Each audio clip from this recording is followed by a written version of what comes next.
I want to now introduce our sponsor with Elevations Credit Union, Darren Atterbury. He's the Market President and Senior Vice President for Government Affairs and Strategic Relationships. I want to welcome him to the podium. Thanks for being here. Thanks for sponsoring, Darren. Thank you.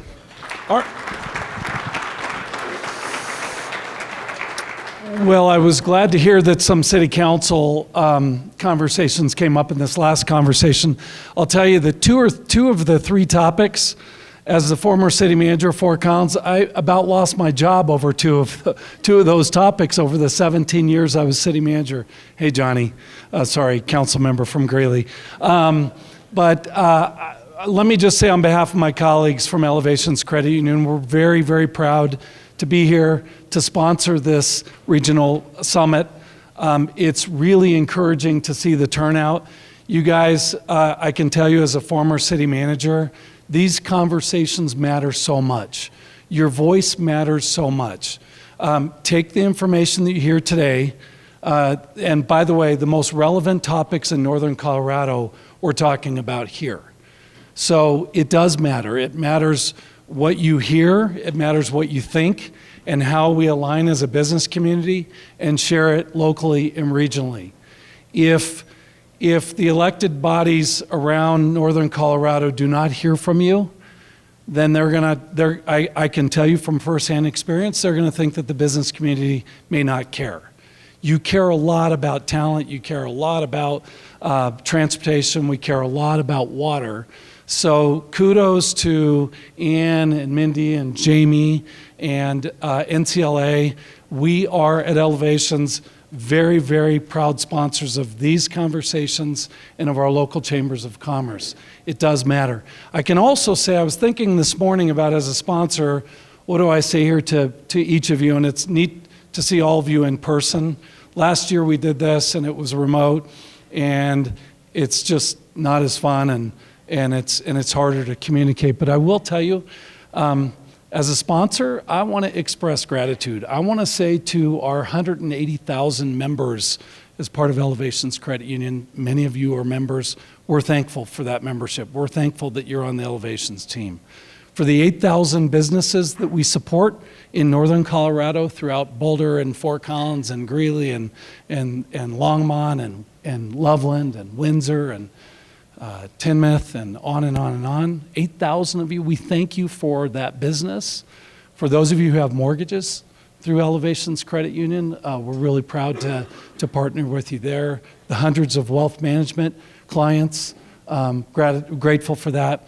And if you don't know, there are many of you in the room that also have commercial loans and business bank with us. We do construction loans, we do permanent financing. So we're very proud to be partners in Northern Colorado. We're very proud to be partners with our local chambers of commerce. Bottom line is we believe in robust communities. We believe in robust business environment and also robust non-for-profit communities. So thank you for letting us be here and engage and then speak up. Because if you don't figure out a way to operationalize that in line and share that, then maybe we just had a good 2-hour breakfast and that was about it. But I encourage you to speak up. So thank you very much. What if your bank put the well-being of your community over profit? What if it was dedicated to the financial health of you and your neighbors, and was actively by your side in your community, lending a helping hand? At Elevations Credit Union, we believe it would be a better way to live. Care to join us? Elevations Credit Union. It matters where you bank. Insured by NCUA.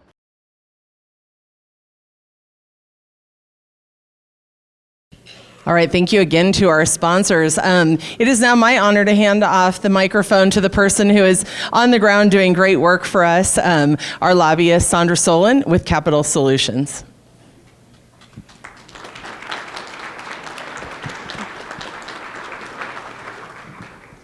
Good morning, everyone. It's so lovely to see you here, and as Darren mentioned, in person.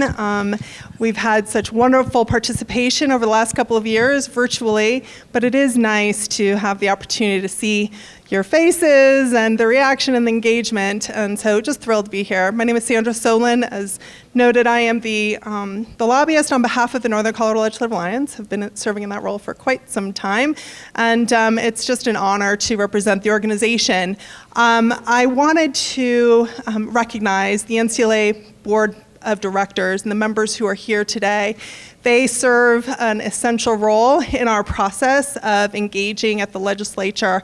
And so our board members, if you might do a quick stand up, I'll put you on the spot and just wave and say hello, and just again want to express my appreciation, and I know the appreciation of the Chambers of Commerce for your service to our conversation, our engagement, and to the community. So thank you so much for that.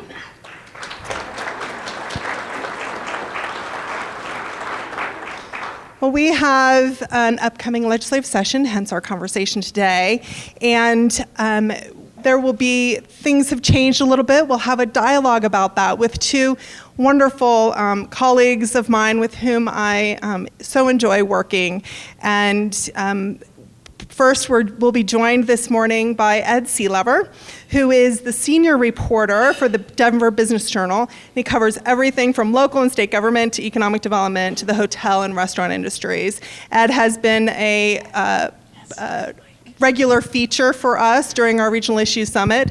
And so it's nice to have him in person this year because so many of you wouldn't have had the opportunity to see him in person. And so thank you so much for being here. He has been a journalist for 27 years with stints at the Rocky Mountain News and Colorado Springs Gazette before making an indelible mark at the Denver Business Journal. He's also an author of 2 books on beer and Colorado tourism. Look them up, they're really good.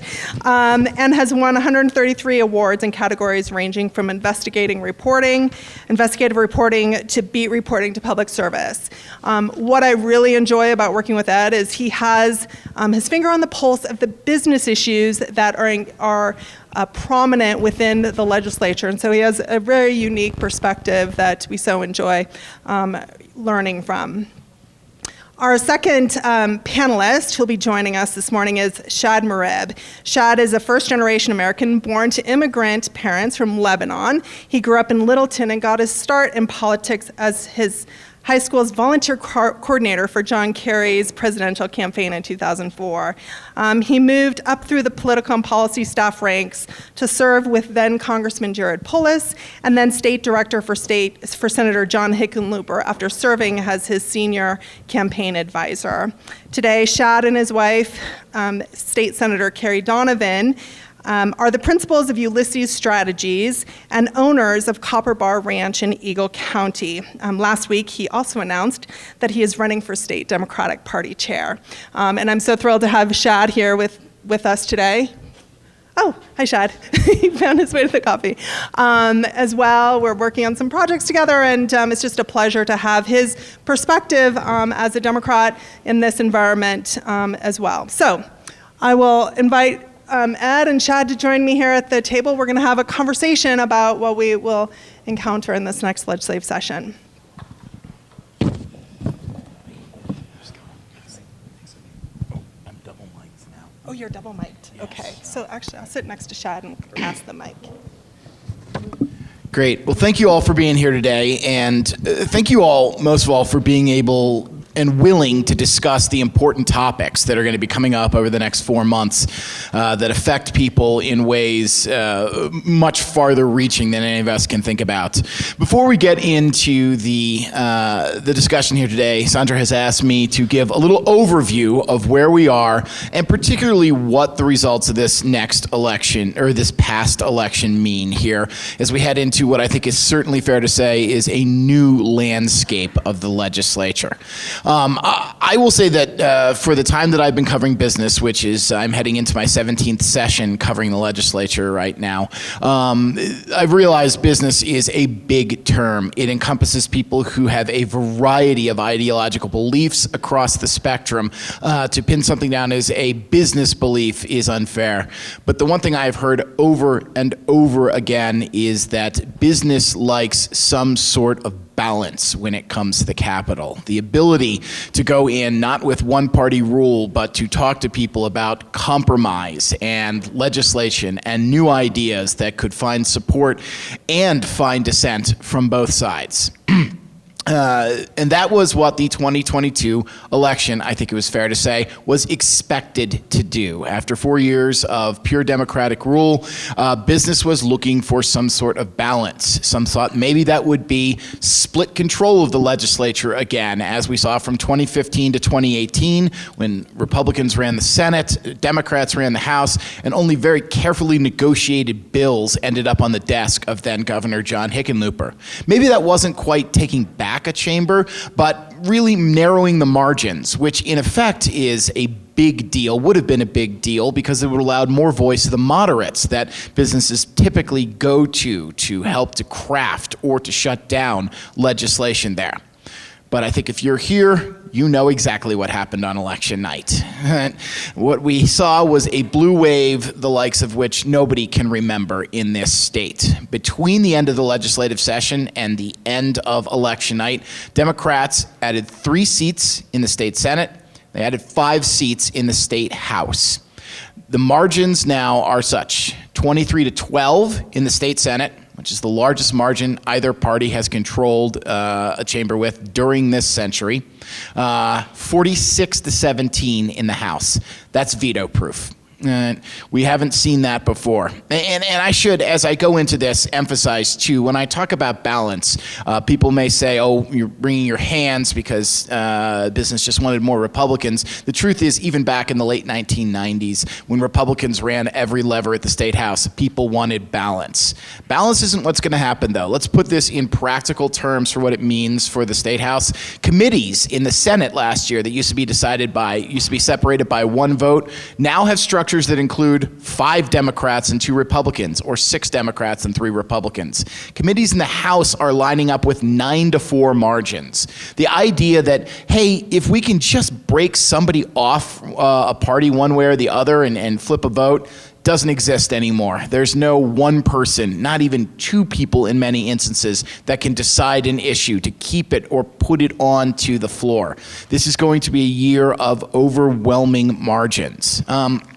And I should say that you're rightly thinking, yeah, this is a problem, particularly for Republicans and people who back them, as it is. It's going to be a much diminished voice there. But I think Shad will agree with this too, is it's also a problem for the majority party. Trying to keep together a caucus and keep focused a caucus that is as big as 46 people can be difficult. In fact, I was at a Colorado Chamber of Commerce event just a couple of weeks before the election when outgoing Speaker Alec Garnett first predicted there's no way we're going to keep 41 seats in the House, and then said, and I wouldn't wish that margin on my worst enemy. It is difficult to bring everybody together on one page when you've got something like that. And so I think there are 3 questions that we really want to look at here heading into the session. First, what do the Democrats do with this majority? This is substantial, and it could lead in a lot of ways. Senate President Steve Fenberg, who will be returning to his office as Senate President this year, said during his caucus elections, we need to govern responsibly. People put us and kept us in office because we weren't flying off the hilt. We need to govern responsibly and keep doing that even with the bigger margin. And interestingly, when I talked to Fenberg a couple of weeks before the election about priorities, what he put forward was, look, we passed a lot of things in the last 4 years. Now we need to put them into place. This ranging from public option, ranging from new greenhouse gas emissions rules. You're looking at things like the new transportation bill, even down to areas such as the Paid Family Medical Leave Act, which was not passed by the legislature, but was supported by a number of members of the majority of the legislature. All these things passed and now have to go into place. And the truth is, in some ways, the majority party has to just make sure they work. They're going into place like they are. But the question is, how much do you add on to what is in there right now?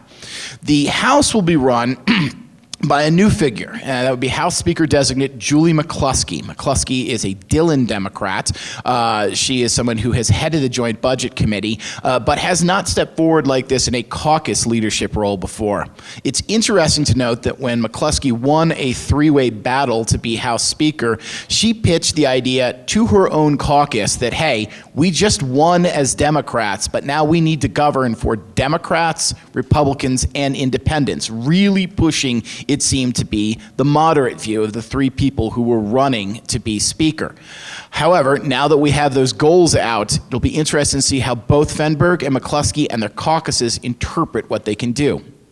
The second question that we need to look at here is, how do the caucuses stay together? You are really looking at an ideological diversity in both the majority Senate and majority House caucuses, the likes of which we've never seen. One of the reasons it's so diverse in the Senate now is that 2 months before the election, I'm sure most of you know, Republican Senator Kevin Priola flipped to become a Democrat. Priola had often sided with Democrats, particularly on environmental issues, but his addition to the caucus means the Democrats have their first full-blown anti-abortion Tabor advocate as a member of their caucus, and they're going to have to blend that in with some decidedly more left-wing views and come forward with a united vision there.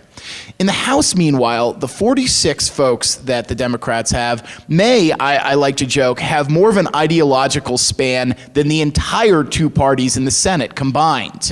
You're going to see, in many ways, more progressive legislators coming into the House than we've seen before. One of them, if you're not familiar with her, a representative named Elizabeth Epps, is coming in. She is a staunch public safety reform advocate who will refer to herself as an abolitionist in wanting to get as many people out of jails as possible.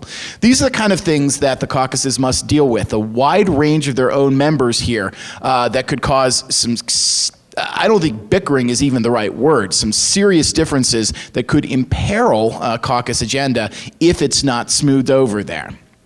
The third thing, the question that we need to consider, is the one that this panel is going to consider. With this kind of overwhelming majority, how do businesses, how does anyone out there relate and get their bills considered and passed? How do you break through what could be a solid wall that could say, we don't have to listen to the general public. We've got our mandate. We're going to go forward as a group. And how do you get your thoughts across to them?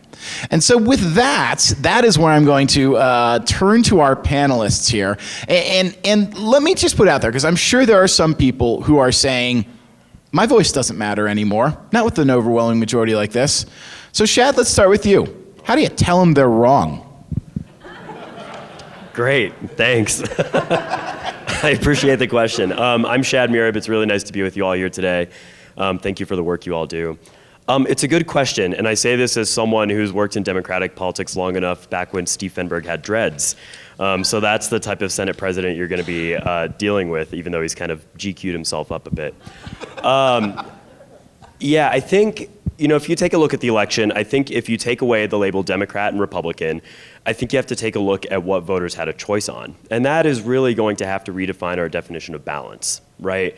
I think that voters were genuinely freaked out about January 6th last year, and were freaked out about one political party that felt a little bit more sympathetic, maybe a lot more sympathetic to that than the other. And I think that this summer's decision on Roe v. Wade had a tremendous impact on how voters perceive the role of government in their lives, in their private lives especially. And so I think that there are a lot of structural challenges that Republicans faced heading into November that led to the electoral outcome we saw that was tremendous for Democrats. I'm not necessarily going to complain about that as a Democrat, but what I do find as something that we just need to recognize as a state when you remove the political parties is public opinion on unions and workers is going up very steadily, but it's definitely going up for the first time in decades. The election structural challenges I just mentioned are very real facts of life for many Coloradans who don't like government being in their life. I'm maybe the only Democratic rancher I know, and going through a permitting process with the county, I was maybe wondering if I should run for state chair of the Libertarian Party sometimes. It's a very different dynamic out here where we don't like government infringing on us. And so I think that the best ally that the business community has in the legislature frankly, are Democrats, because we are always looking to the future and trying to figure out what's possible. So I think playing to the art of the possible, playing to the art of yes, is going to be your strength when you're talking to Democrats in the legislature, even if you don't agree at all with what they're talking about, even if you fundamentally disagree on the issue with which you're discussing. Finding a way to be in the art of the possible and trying to get to yes is going to be your key. The other thing I'll say is that the governor is a very proud capitalist. He is a businessman. He knows what it takes to run big businesses, small businesses, and he's extremely sympathetic to this crowd's hopes and desires. And I think he's going to be watching anything with a fiscal note on a bill like a hawk to make sure that it's effective, spent well. He is not necessarily a fan of overly large government spending or big mandates. And you'll see a lot of, if you look under the hood of the legislature over the past few years, you'll see a lot of frustrated Democrats who aren't able to get the real version of what they want to get passed because the governor has tempered back some of the further left elements of it. And so Democrats are a big tent. We have a lot to challenge ourselves with, but I think being in the art of the possible is the best way to start a conversation with folks down there. And Sandra, what about you? What are you telling people that are saying, what's the point? From my perspective, the point is Colorado is an amazing place. And from a business perspective, we've been in this debate, in this discussion about what is possible for Colorado, where our economy should be solidly focused for the future.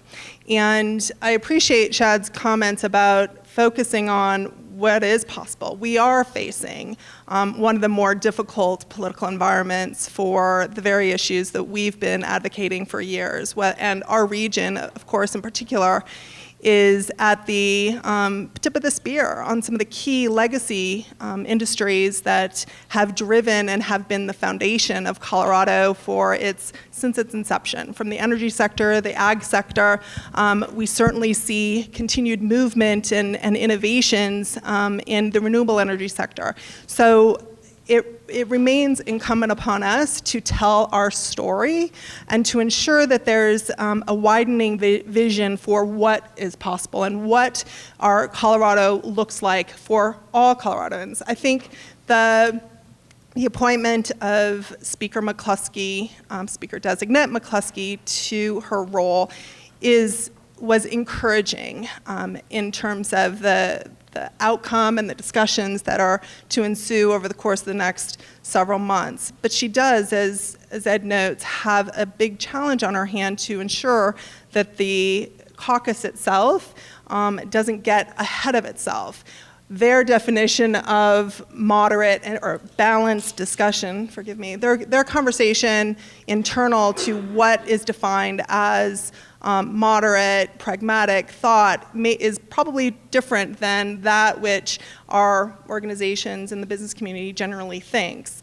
But we do have to operate within that frame, and we do know that there are, because of the spectrum, as we look towards the very issues in which we will be engaged, we identify those more moderate voices in the mix in order to count our votes. It will be significantly more challenging than we've experienced in years past, of course, but I can begin to think through who those individuals are and who we can speak to and appeal to their more rational or different sense.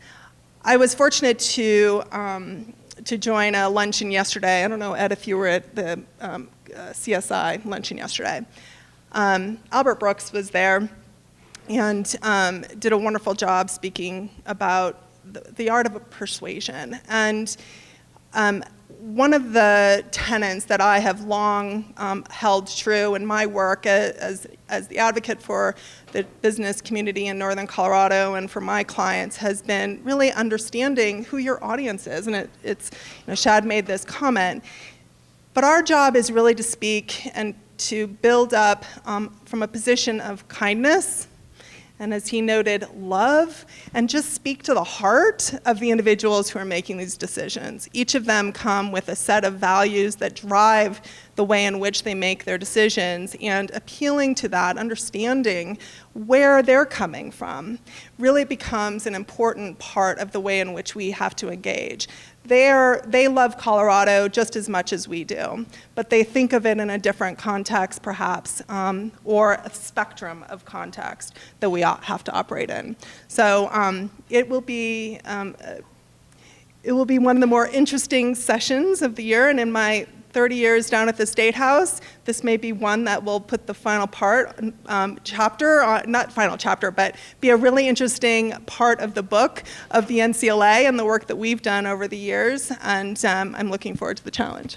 I'm glad you weren't saying the NCLA is meeting its final chapter here. I feel kind of awkward. No, sorry. Let's talk about how this works very practically. Let me start with you, Shad, here. Say somebody out here, anywhere, has an idea that may not be straight out of the Steve Fenberg playbook, but at the same point isn't totally antagonistic to his views. I mean, we're not talking about, say, let's eliminate all regulations on the oil and gas industry, though I'm guessing I could get at least one hell yeah for that here. But hey, look, here's something that isn't working. Here's something that's causing problems. Let's talk about a tweak. Let's talk about something different. How do they approach folks who may not, on the surface, be receptive to that idea with an idea that may be somewhat moderate or incremental that can bring about some change? Yeah, I think there's a phrase about primaries where it's Republicans fall in line, Democrats fall in love. And I think that is exactly maybe a guiding principle on how you can approach a legislature. You really have excellent representation up here in North Colorado between Kathy Kipp, the new Senator Janice Marchman. I think you're going to have a lot of folks who are on the ground and willing to challenge the status quo in the Capitol to stand up for their region. The most interesting thing that I've learned as a chief of staff down at the Capitol is that members tie their identity to their district. They tie their identity to their district far more than their political party, and if you can appeal to the story of a constituent, of a business, of someone who desperately needs something that, as Ed said, might not be in the playbook of what the 10-point plan for the Democratic Party in the Senate or the House might be. Telling that story can be an extremely powerful way to get noticed in the Capitol. And it's not a story like a mailer or a television ad. It's bringing someone who's struggling to the Capitol. It's an open book. It's a very welcoming building. But finding that lawmaker who's willing to stand up for their district and bring someone that they might not even fully agree with to the Capitol to take those meetings is something that's actually very common. And I don't think people do it enough. There's a lot of lobbyists, and there's a lot of people like me and Sandra who live and eat and breathe politics and government. But when you have a regular person sitting down in one of these government offices who is awed by the dome, is excited to see the marble floors, and tells their story in a really genuine way, you can make a pretty significant difference on any lawmaker, whether they're Democrat or Republican. So I really think doing your work to find the stories to tell and building a database of constituents that you know have something interesting to share on an issue that you care about is something that a lawmaker is going to eat up, because we all crave that type of attention down there. To know that you're actually standing up for your district more than your party is something that every lawmaker down there seems to hold close to their identity. And Sandra, let me ask the same question, but how have you and the folks you're working with kind of changed your approach in that way? How do you feel like things are going to have to be done differently to get that message across this year? Yeah. The Northern Colorado and through the Northern Colorado Legislative Alliance, we have, over the course of our many years, very much tried to build a team of our Northern Colorado legislative delegation and focus on the very regional issues that are unique to this area and this part of the state that's the fastest growing region. And so positioning them and in their own mindset, thinking of themselves as part of a delegation, part of a larger whole of the region, but a subset, a team that represents this region in a way that would not necessarily be reflected, having a conversation with someone from, Pueblo, for instance. So that's one. We will reinforce that. In fact, we have our first meeting with our delegation many of whom are newly elected, of course, tomorrow morning as an NCLA Board of Directors, to introduce ourselves, have them introduce themselves to us and to their fellow delegation members, in which they can begin to see that there's real importance to and appreciation for the way in which we work collaboratively on key issues. There isn't going to be agreement on everything, but we are blessed with some really fantastic individuals, and have been over the years, folks who find themselves in leadership positions and who bring perspectives that are of value.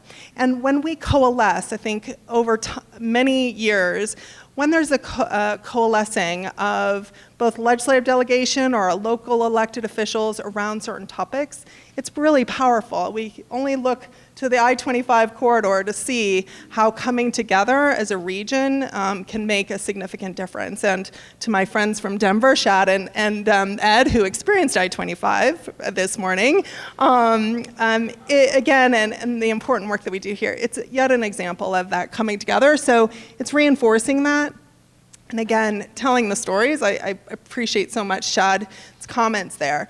Each of us, again, has a unique story to tell and a specific interest in the work that is being undertaken at the State House. And it's sort of trite to say, engage with your legislator, tell your story, but it's true. Again, it sort of goes to that, it allows us to open up some eyes to the concerns and the specific impact that's unfolding for a family or a business owner or the very employees that are affected by these decisions.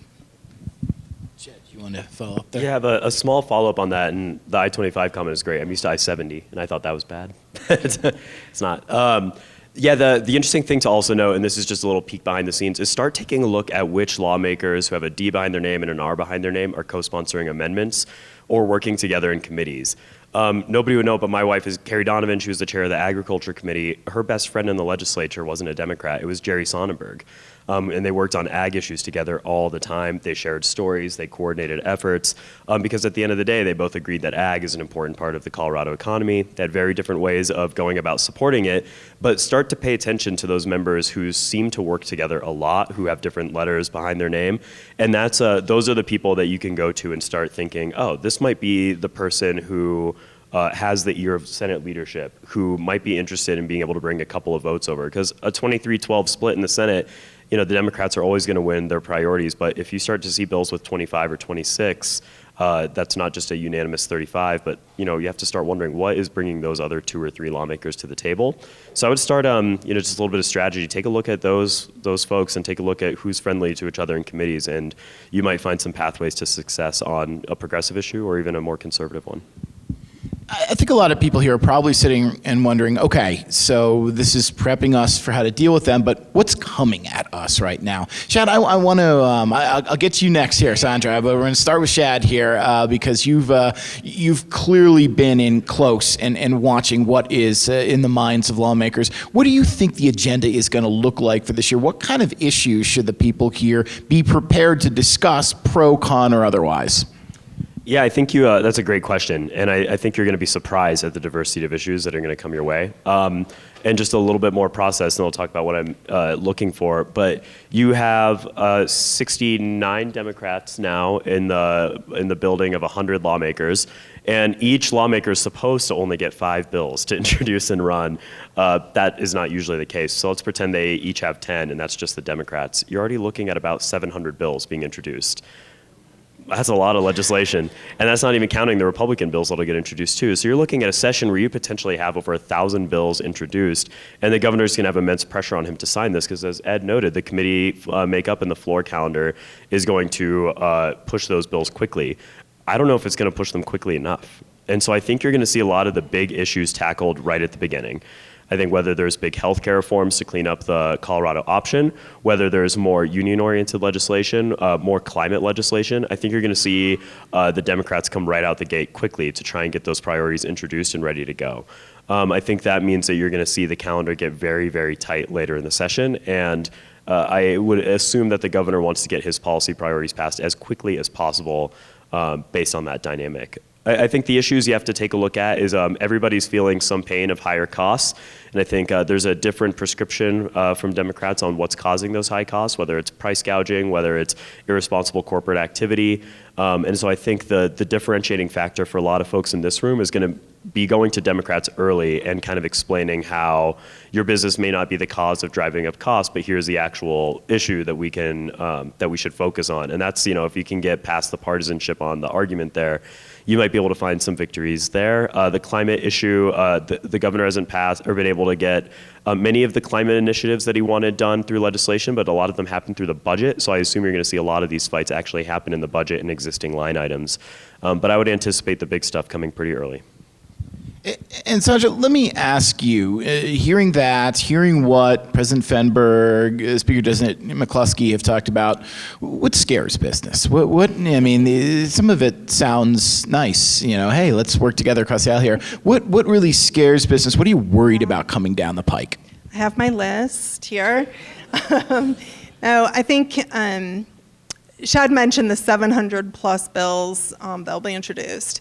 I will never forget the conversation I had with Speaker Andrew Romanoff when he first led in the House chamber in one of the early trifecta environments. Of course, nothing like what we're seeing today.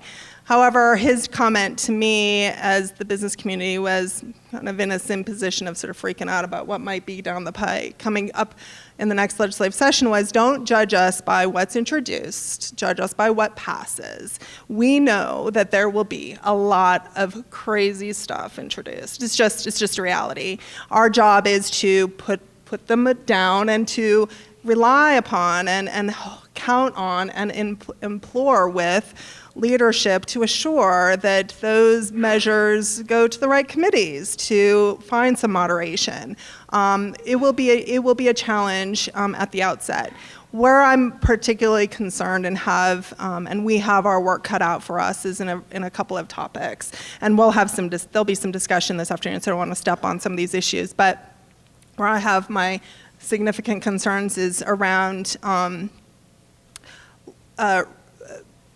statewide control of land use decisions and other local decisions that are part of the fabric of Colorado, and utilizing affordable housing, water concerns as a driving argument for imposing statewide control over local decisions and the way in which we operate.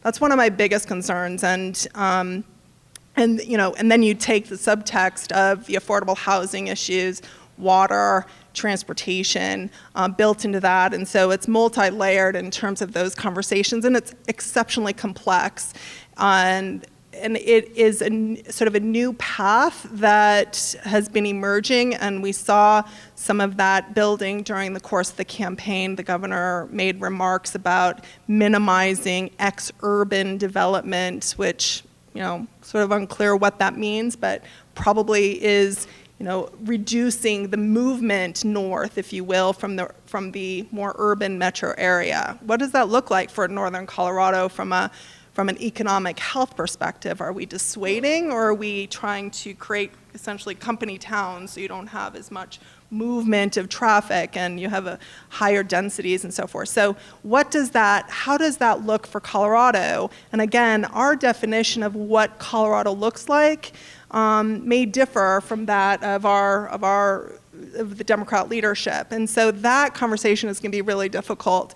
Climate change, a continued push, despite mention of a desire to see some of these past policies sort of unfold and what the impact is there. I'm convinced that they won't be able to help themselves in introducing measures that go further, begin to step on and pull back on natural gas development, putting bans on utilization. And again, this comes down to that statewide control over local decision-making. Statewide ban on use of natural gas in development, for instance, is something that has been sort of percolating. So there are a lot of this sort of top-down authority is where I have my greatest concerns. I want to kind of follow that up by talking about a topic that is going to sound a little inside baseball, but I want it to come out of the inside baseball realm here, and that is Speaker-designate McCluskey. Because I think those who follow the legislature know Steve Fenberg, know where he's going to go, know a lot where that caucus is going to go. Sandra, let me start with you. You've dealt with Speaker McCluskey in various ways. How do you view who she is, both in terms of who she is personally and what her leadership style is going to be, and how that's going to affect all the issues that people are going to want to discuss here? Yeah, it's a really important question because it will be incredibly telling for how things unfold, right? As you noted, she hasn't served in a leadership position beyond being chair of the Joint Budget Committee.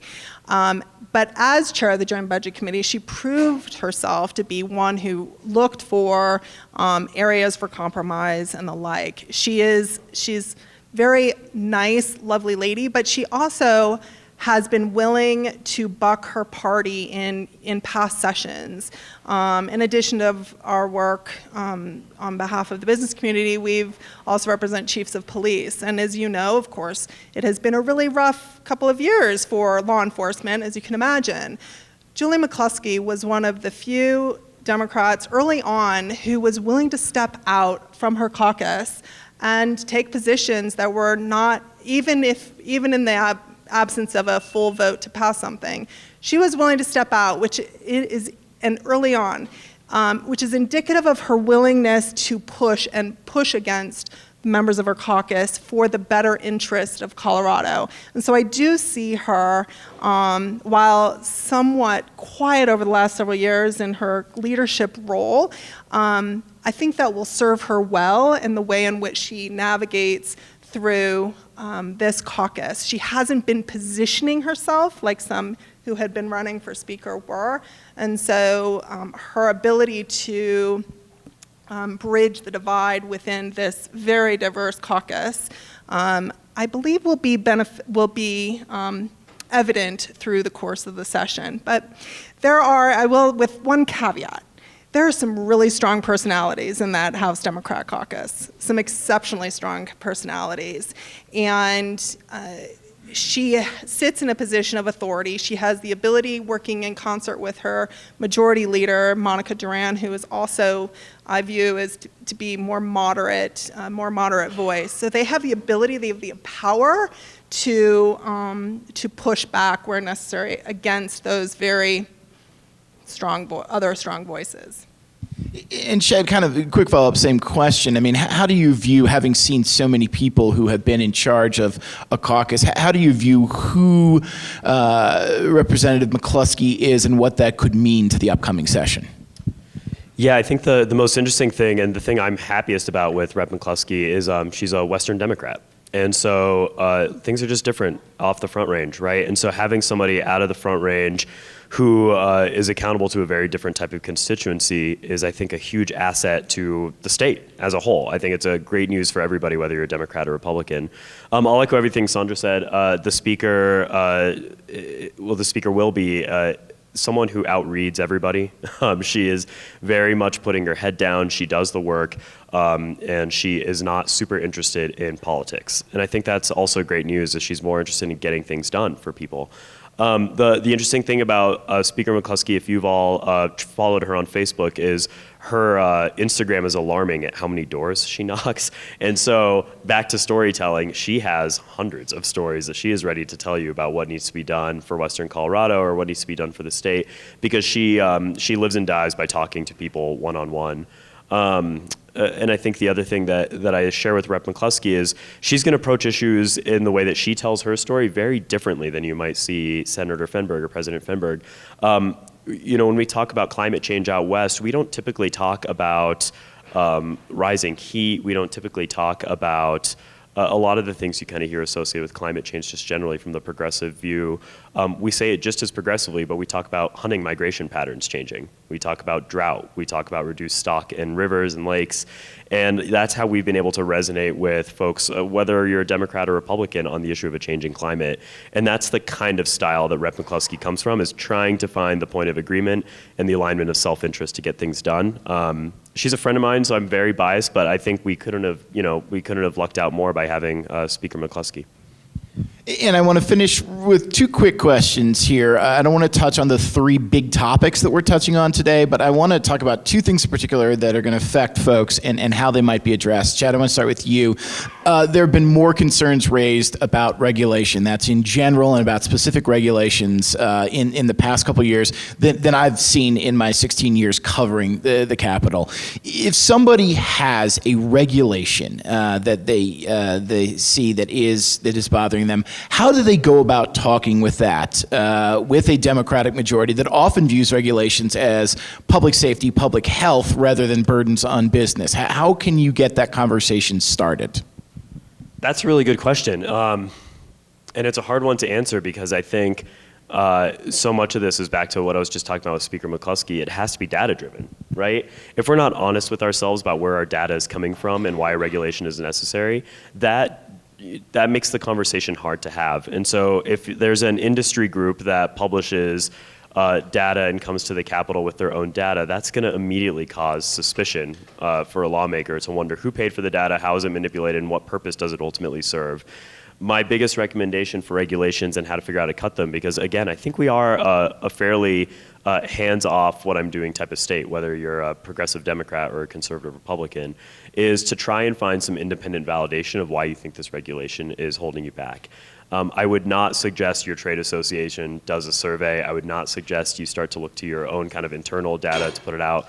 Try and find a third party who can validate why this regulation needs to either be removed or shouldn't be considered, because there's a lot of skepticism right now in the public about what is responsible business and what isn't responsible business. And there's so much information out there, and there's so many channels for you to get your information that it's hard to know who's telling the truth. But people do tend to take the advice of organizations like this one, of folks who seem to not have skin in the game or doing actual qualitative research to figure out what is working for folks and what isn't. But I would really, again, to go back to storytelling, make sure you're telling your story right, accurately, and as data-driven and truthfully as possible. And Sandra, let me finish with an issue that I know you've spent a lot of time on, and that's public safety. Because over the past 2 years, public safety has become a business issue as it's impeded commerce, particularly in more urban areas. This session this year, we spent more time talking about the criminalization and classification of one single drug than any other topic. How do you view, after this election, how we can bring up the topic of public safety again? How can you talk to legislators about it when it seemed so hard to get any change over just one drug last time? Where do you go this year? It's a really important question, and it may not seem relevant to the business community, but it is entirely relevant. Our community safety, in fact, the NCLA has built into our priority agenda a whole category around our community and the way in which public safety is having a tremendous impact upon our economic condition. You only go to downtown Denver, sadly, to see the challenge that is unfolding there, and it is permeating throughout Colorado, unfortunately. Regardless of the outcome of the election, public safety remains a priority concern for all of Coloradoans, and it becomes incumbent and essential for this legislature to deal with the problem. Multitude of policies were passed over the course of the last several years as this trifecta leadership and majority has been in place there are some direct correlations, and there need to be tough conversations about what those policies are and the broader impact that those have had beyond the concern about the defendant, if you will, and how those folks are advantaged in the system, back to the victim and to the ripple effect that it is having upon our communities. So how we engage is reminding folks that there remains a challenge in our communities. And again, it's in all communities. Certainly there are specific areas where it's particularly pronounced, but we have it in our own communities, and so it is something that the NCLA is attentive to, will be engaged in this conversation, but there will be other forces working against some of the forward movement to address some of these things, and so again, look for more information from the NCLA about that, and know that it is something that we've begun to incorporate it into our work. Well, thank you, Shad. Thank you, Sandra. And everyone, please descend upon them afterwards and talk more about how you want to get your message across. But thank you all for this conversation. Thank you, Ed, for being here so much.